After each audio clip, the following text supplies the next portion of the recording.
জেলায় জেলায় আধার বাতিলের চিঠি হুগলিতেও। আর আতঙ্কে ডাকঘরে বায়োমেট্রিক আপডেটের লম্বা লাইন। ভিড় করছেন হুগলির বাসিন্দারা, তারা ডাকঘরে যাচ্ছেন বায়োমেট্রিক আপডেট করতে। এবং যে ছবি দেখাচ্ছে একাধিক জায়গায়, হুগলির একাধিক জায়গায় এই আধার বন্ধের চিঠি।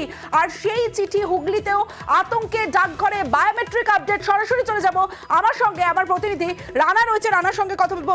রানা, যারা বায়োমেট্রিক আপডেট করতে যাচ্ছেন তাদের আধার কার্ডের বাতিলের চিঠি কি ইতিমধ্যে এসে গেছে, নাকি তারা আতঙ্ক করছেন, তারা কি আশঙ্কা করছেন যে তাদের আধার কার্ড বাতিল হতে পারে?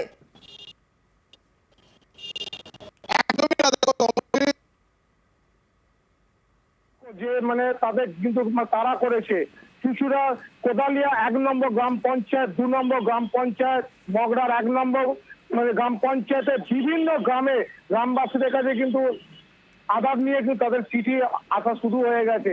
ফলে প্রায় বহু গ্রামের মানুষ, গরিব মানুষ, তারা এই যে আধার যে আপডেট করার জন্য তারা কিন্তু ডাকঘরে লাইন দিচ্ছে। কারণ আধার কার্ড এমনই একটা বিষয়, এই কার্ড না থাকলে, এই কার্ড যদি বন্ধ হয়ে যায় তাহলে তাদের রেশন পেতে সমস্যা হবে।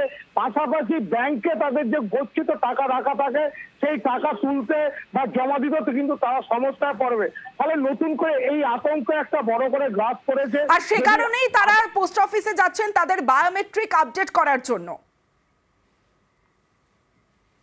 2-3 দিন আগে এক পিয়ন এসে একটা কার্ড দিয়ে গেল। সে কার্ডটাই লেখা আছে যে আমার আধার কার্ড বাতিল হয়ে গেছে। আমি এখন ব্যাংকে টাকা তুলতেও পারবো না, ফেলতেও পারবো না। আমি লক্ষ্মীর ভান্ডার পাই, সেটাও তুলতে পারবো না। পঞ্চায়েতে জানানো হয়েছে। আমার এই চিঠি দেওয়ার পরে আমার এই সদস্য জানালে তোমার এই আধার কার্ড বন্ধ হয়ে গেছে। যাতে সমাধান হয় এইটা আমি চাই।